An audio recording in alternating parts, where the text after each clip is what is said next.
আজি আমাৰ কেবিনেটে অসম চৰকাৰৰ যেটো প্ৰভিন্সিয়েলাইজেশ্যন পলিচি সেই পলিচিটোক সংশোধন কৰি আমি এখন আইন আনিম যি আইনৰ জৰিয়তে 2006 চনত প্ৰতিষ্ঠা কৰা ৰিকগনাইজ হওক মাত্ৰ তেওঁলোকক ৰিকগনাইজেশ্যন লগতে পাৰমিশন হওক এনঅ'চি হওক এফিলিয়েশ্যন হওক যিকোনো চৰকাৰী কমিউনিকেশ্যন থাকিলে 2006 প্ৰতিষ্ঠা কৰা স্কুল কলেজ প্ৰাদেশিকৰণৰ বাবে উপযুক্ত বুলি বিবেচিত হ'ব অৰ্থাৎ প্ৰাদেশিকৰণ আইনৰ সংশোধনৰ বাবে অসমৰ শিক্ষক সমাজে যি দাবী কৰি আছিল তাক আজি আমাৰ কেবিনেটত গ্ৰহণ কৰা হয় আৰু ইয়াৰ সংশোধনী বিলখনো অনুমোদন কৰা হয় এই সংশোধনীৰ ফলত কেইবা হাজাৰ শিক্ষকৰ চাকৰি প্ৰাদেশিকৰণ হ'ব পাৰিব পাৰ্থক্যটো মই বুজাই দিছো আগতে আমাৰ নিয়মটো আছিল যে 2006 চনত প্ৰতিষ্ঠা হ'ব লাগিব আৰু সকলো অনুমোদন পাব লাগিব তেতিয়াহে প্ৰাদেশিকৰণ হ'ব এতিয়া আমি কৈছো সকলো অনুমোদন নালাগে যিকোনো এখন কাগজ থাকিলে পাৰমিশনৰ কাগজ থাকক ৰিকগনাইজেশ্যনৰ কাগজ থাকক এফিলিয়েশ্যনৰ কাগজ থাকক বা এনঅ'চি এখন থাকক তেতিয়াও তেওঁলোকৰ চাকৰিসমূহ প্ৰাদেশিকৃত হ'ব এই আইনৰ ফলত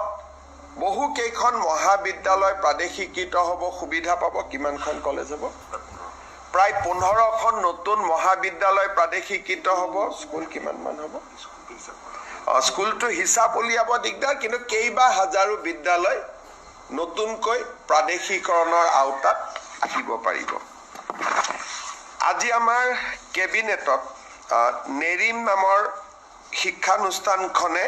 এখন প্ৰাইভেট ইউনিভাৰ্চিটি কৰিব খোজে তাকো কেবিনেটে অনুমোদন জনায়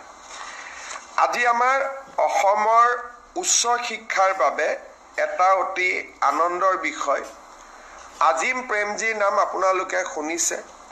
আজিম প্ৰেমজী ফাউণ্ডেশ্যন এটা ফিলন্থ্ৰপিক অৰ্গেনাইজেশ্যন তেওঁলোকে অসমত 1000 কোটি টকাতকৈও অধিক ব্যয় কৰি এখন বিশ্ববিদ্যালয় নিৰ্মাণ কৰাৰ বাবে আমাক আবেদন কৰিছিল আজিম প্ৰেমজী ফাউণ্ডেশ্যনৰ বিশ্ববিদ্যালয় কৰ্ণাটকত আছে ভূপালত আছে আৰু ৰাঁচীত আছে এই বিশ্ববিদ্যালয়ত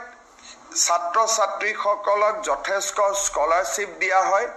আৰু বিশ্বমানৰ শিক্ষা প্ৰদান কৰা হয় আজিম প্ৰেমজী ইউনিভাৰ্চিটি পলাশবাৰীত স্থাপন হ'ব IIMৰ লগতে আৰু 10,000তকৈ অধিক ছাত্ৰ ছাত্ৰীক এই ফাউণ্ডেশ্যনে শিক্ষা দিব আজি এই ফাউণ্ডেশ্যনক বিশ্ববিদ্যালয় কৰাৰ বাবে যিখন আইন লাগে সেই আইনখনো বিধানসভাত উপস্থাপন কৰাৰ বাবে কেবিনেটে অনুমোদন জনায় আৰু এই বিশ্ববিদ্যালয়খনে অসমৰ উচ্চ শিক্ষাৰ এটা পৰিৱেশত এটা নৱজাগৰণৰ সৃষ্টি কৰিব আমি যিবিলাক প্ৰাইভেট ইউনিভাৰ্চিটি দেখো সেইকেইখন হ'ল প্ৰাইভেট ইউনিভাৰ্চিটি এইখন হ'ল ফিলন্থ্ৰপিক প্ৰাইভেট ইউনিভাৰ্চিটি অৰ্থাৎ তাত কোনো ব্যৱসায় নাই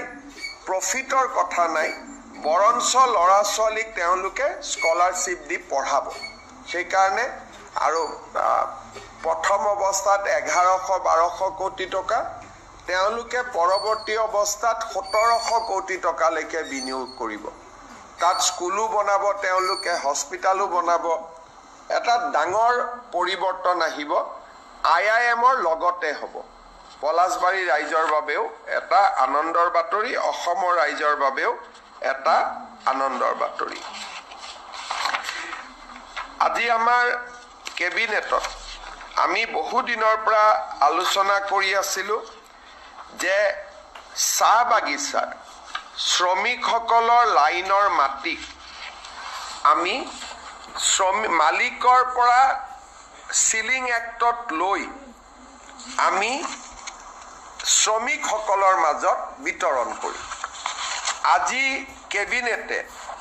অনুমোদন জনাই যে অসমৰ চাহ বাগিচাৰ লেবাৰ লাইনৰ মাটি সিলিং আইনৰ অধীনত আমি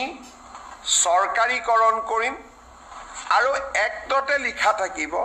যে চৰকাৰীকৰণ কৰাৰ লগে লগে এই মাটি শ্ৰমিকসকলক আবণ্টন কৰা হ'ব। দুটা তিনিটা কণ্ডিশ্যন থাকিব।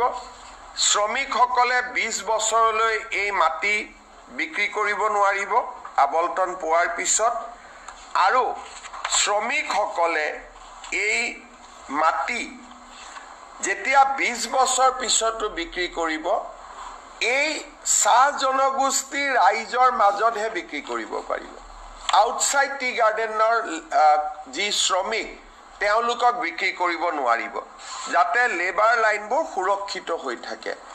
আমি এটা অনুমান কৰিছোঁ এই বিলখন অহাৰ ফলত 2,18,553 বিঘা মাটি আবণ্টন কৰিব পৰা যাব। 3,33,486টা পৰিয়াল এই সিদ্ধান্তৰ দ্বাৰা উপকৃত হ'ব। অৰ্থাৎ এতিয়াৰ পৰা শ্ৰমিকৰ লেবাৰ লাইনৰ মাটিৰ মালিক শ্ৰমিকসকল হ'ব, টি গাৰ্ডেনৰ মেনেজমেণ্ট মালিক হ'ব নোৱাৰিব। তেওঁলোকৰ পৰা আমি চিলিঙত মাটি লৈ ল'ম। চিলিং এক্টৰ সংশোধনীৰ বাবে প্ৰস্তাৱ কৰা আইনখন আজি কেবিনেটে অনুমোদন কৰে